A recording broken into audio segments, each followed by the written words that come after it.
Hi everyone, this is Rajshekhar. In this video, we are going to discuss with the topic Java features. So, we are having so many features under Java. Let us discuss some of the important features. We are having totally 10 important features of Java, and even we call these features as buzzwords. So, we are having totally 10 important features. They are simple, object-oriented, robust, platform independent,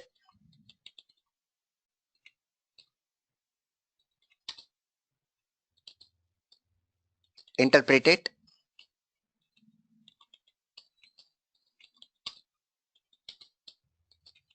portable, secure, multi-threaded, dynamic, and distributed. So these are the 10 important features. Let us discuss one by one.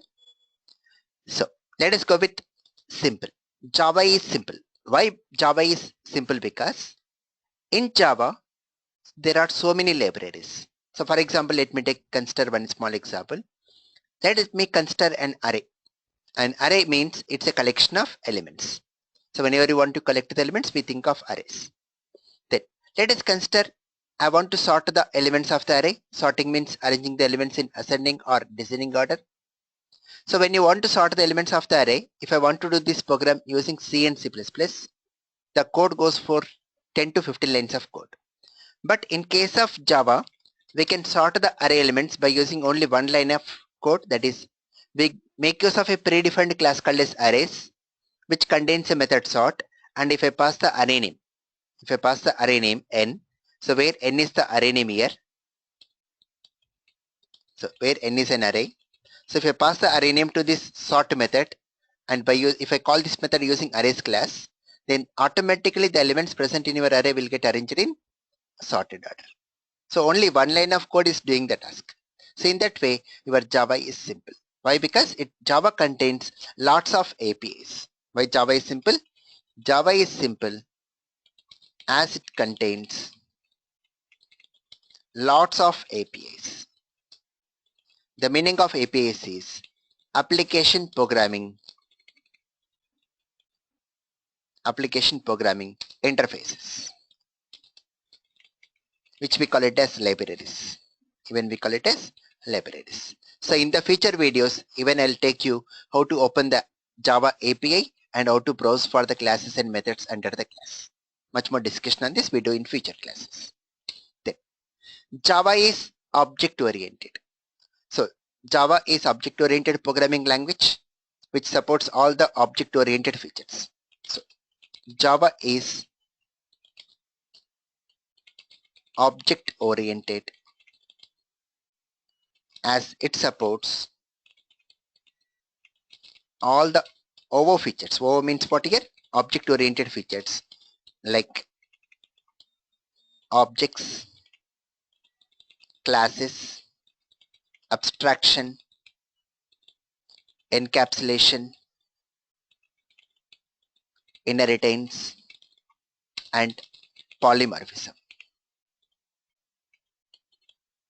So to understand the basic idea of all these 6 terms, you can go through our video, object oriented concepts. So in that video, I've given the overview of all these 6 object oriented features, and how to make use of all these features in Java we'll be discussing in future videos programmatically. Then Java is robust. The meaning of robust is strong. Robust means strong.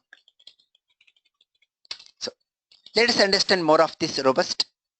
Let us take one small example, like you are typing a document in MS Word, and once we type the document, we want to send the document to print. But the printer is not connected.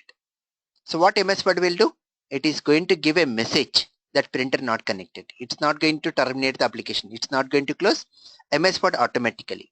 That means when when any abnormal situation occurs, like printer not connected, then the application should give a proper message to the user what went wrong. Should not terminate the program automatically. So that is the meaning called as robust. So in Java also, we can develop robust applications by using exception handling. So Java is robust. Java is robust,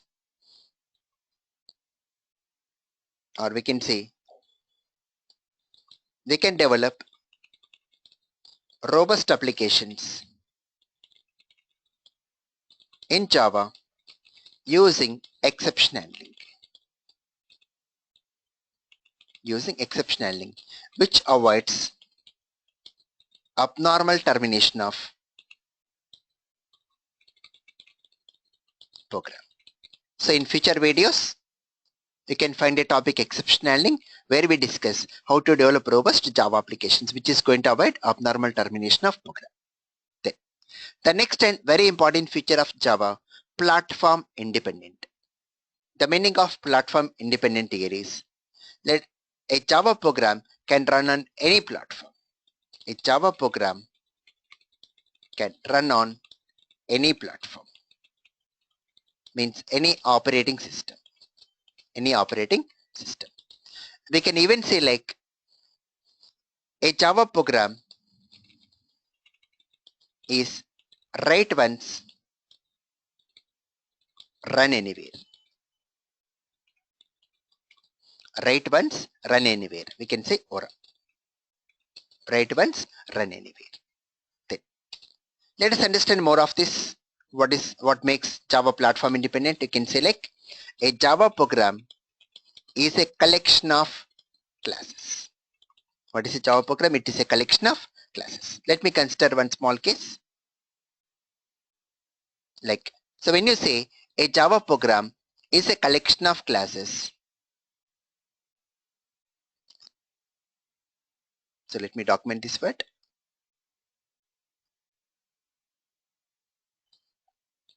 A Java program is a collection of classes. Means if I consider a Java program, like for example, I'm taking one Java program here.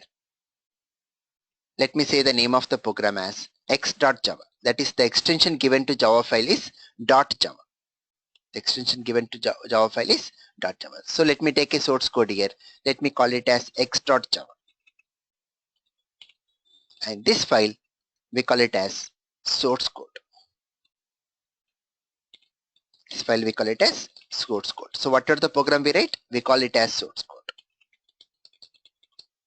So let me consider in this x.java, we are going to have three classes.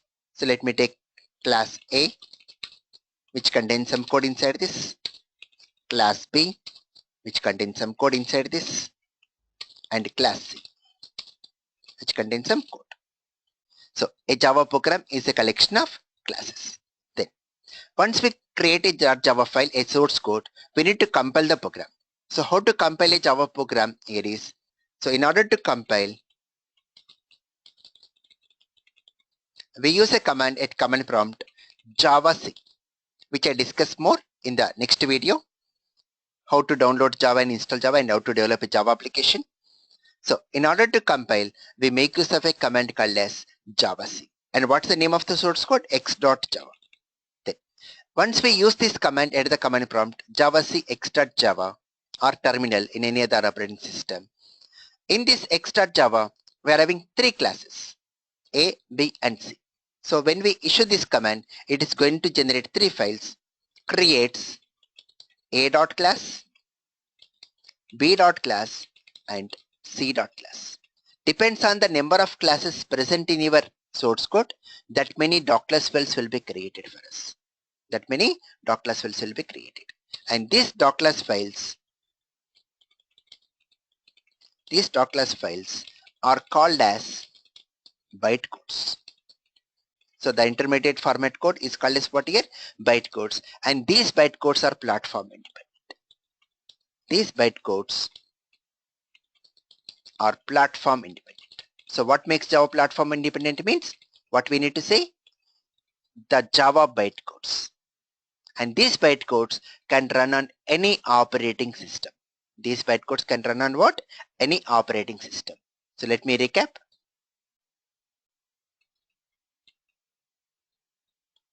So when you write a Java source code, then we need to compile the Java source code. So when we compile a Java source code, it will generate the Java bytecode. It will generate the Java bytecode. And this bytecode can run on Windows. This bytecode can run on Linux. And this bytecode can run on Macintosh. So when we can execute this Java bytecode on any operating system. On any operating system. So that is a major important feature of Java and unique feature of Java. So what makes Java platform independent? Bytecodes. We need to say what here? Bytecode. Then once we generate the bytecode, then the next step we need to run the program. So to run a Java program, at least one class should contain main method. At least one class should contain main method. Then what is the need of main method? Main method is the entry point to run Java programs. Main method is what here? It is the entry point to run Java programs. So you can select A class can have main method with some code inside the main method, and even we can take B class also can go with main method. And one more important point you need to make a note, that is we can run only doc-class files,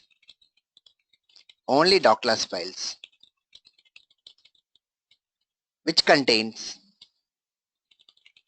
main method. We can run only what? Doc-class files which contains main method. And the command to run a Java program is to run. The command is at the command prompt or terminal we use Java X, or we can say Java A, or we can say Java B, or if you say Java C. Let me take. So when you say Java C, does C class have main method? No. So this will go with error. Does not contain main method. This will go with what? Error. And when you say Java B, runs the program from B class main method. So whatever the class name you pass, it will go to the respective main method of that class, and it runs the program from that respective class. And when you say Java A, runs the program from A class main method. Then when you say Java X, does X have any doc class file? No. So X is the name of the source code only. So we can run only doc class files which contain main method. Means this will go for what? No class. It will also go with error and says no class definition found.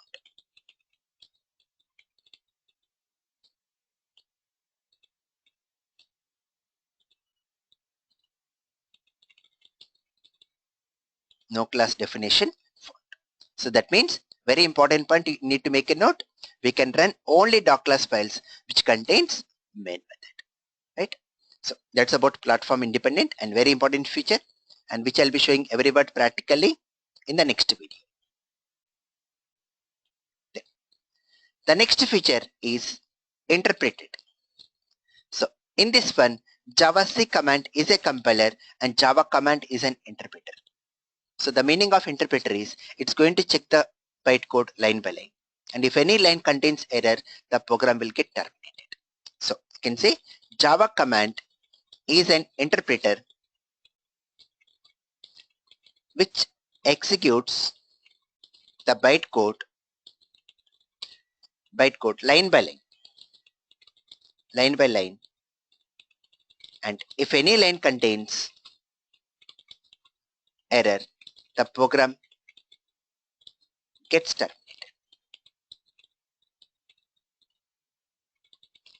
So because of this reason only, we make use of exception handling to avoid abnormal termination. Much more about how the interpreter works we'll discuss in the video exception handling. Then we can even remember like Java C is a compiler. Java C is a compiler which converts source code into bytecode at a time.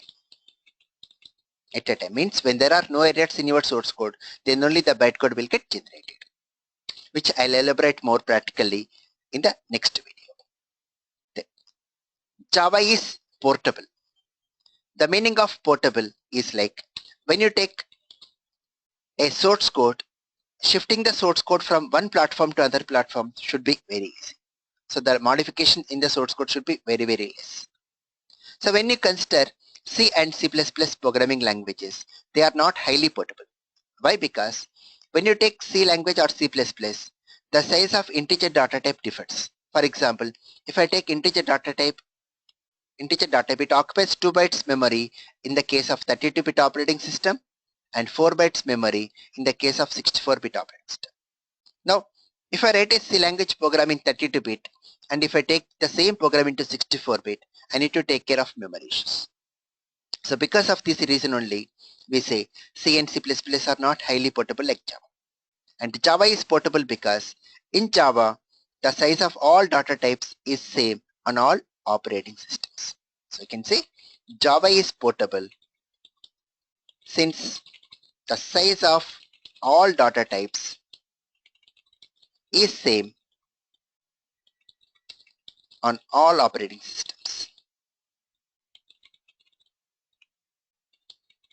On all operating systems means platforms.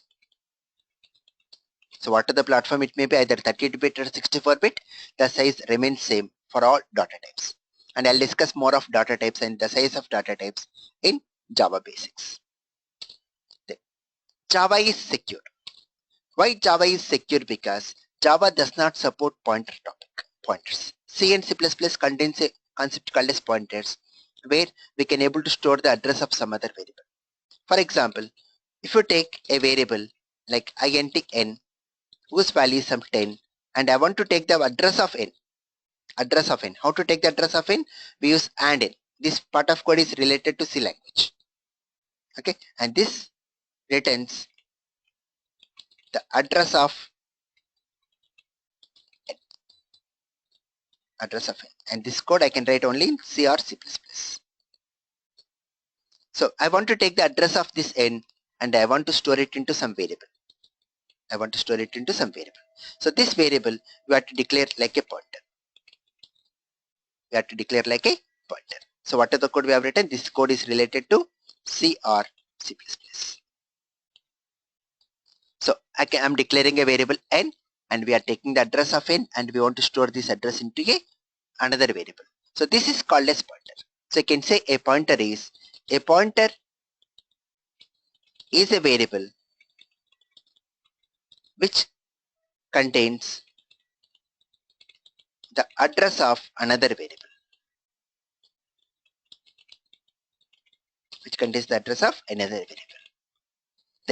So the drawback of storing address of another variable into a pointer is once I store the address of some other variable into a pointer, I can make use of this pointer to go to the address of n and change the value of this. Means by using pointer, I can go to some memory location and corrupt the value of that memory location. That means by using pointers, we can develop virus or antivirus applications. So when you are making use of pointers, we can go with virus applications or antivirus applications. But Java is mainly for business applications. So Java people decided not to use pointers which are going to violate the security of application. So what we need to remember, Java does not support pointers. Java is secure as Java does not support pointers. As pointers violate security. The next and one more good feature of Java, multi-threaded. Java is multi-threaded. The meaning of multitasking is like we can open multiple tasks. Like we can open Notepad, we can open Paint, we can open PowerPoint presentation, we can open MS Word, we can type some document, listen to the music, like that. Every window what you open, it's a task. Then the meaning of thread is like, for example, if you take an application like Gmail, in that Gmail, when you compose a message, it's a thread.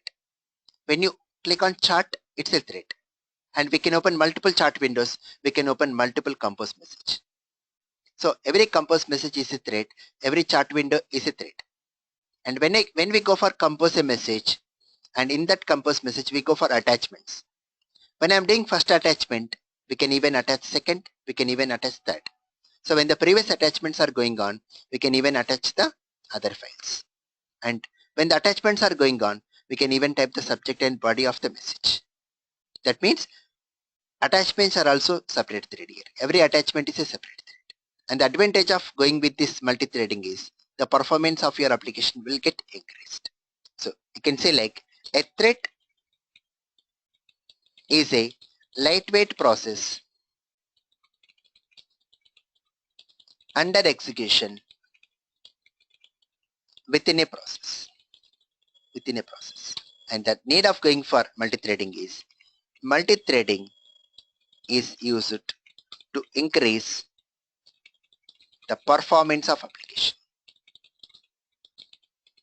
The main need of going for multi-threading is to increase the performance of application.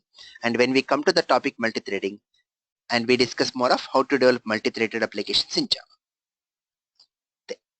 Dynamic. The meaning of dynamic is when you take C and C++, memory allocation for arrays will happen during compile time only. If you take C++, memory allocation for objects will happen during compile time only. But in the case of Java, we can allocate memory for arrays, strings, and objects. It is done during runtime. That's the reason we say dynamic. So in Java, memory allocation for arrays or even strings and objects is done during runtime,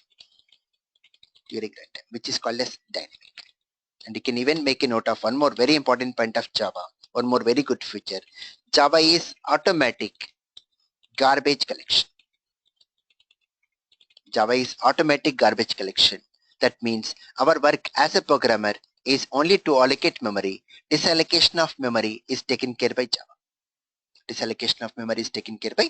Which we discuss more of garbage collection in future videos. Then, Java is distributed. The meaning of distributed is like a Java application. We can develop distributed applications.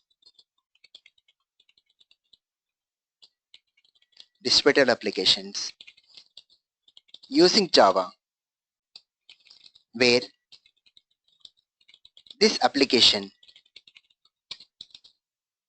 can be used by multiple clients. Let me take a small example on this. What is the need of going for distributed application? So let me consider a small example on this. The meaning of distributed. Like let us consider we are having a server.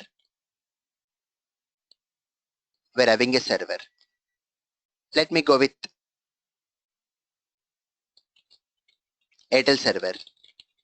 And in this Airtel server, we are having an application called as Get Plans. Then this application is connected to a database in order to get the list of plans available in our server, in our Airtel. So we are going to connect to a database. The list of plans are available in a database where we take the list of plans available from the database. Now, I want to recharge a mobile. In order to recharge the mobile, we can recharge the mobile by using different ways. Like we can go with easyonline.com,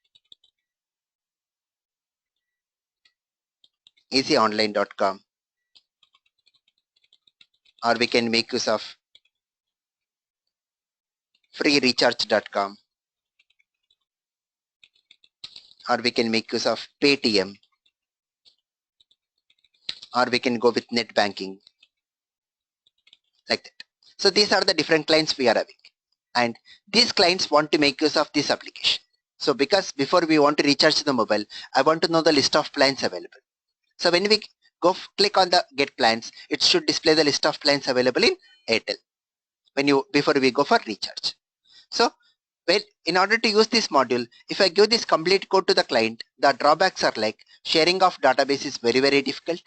And when in future, if I modify the plans, that modified plans I need to update every time to the clients. So these are the drawbacks. So instead of going for giving this complete code to the clients, we can make this application as distributed. So when you make this application as distributed, the clients will connect to our server. When they require the application, it will connect to the server and the execution happen at the server side. They'll get only the results. So that is advantage of going or making an application as distributed, right? So these are the features about Java. So what are the 10 important features? Simple.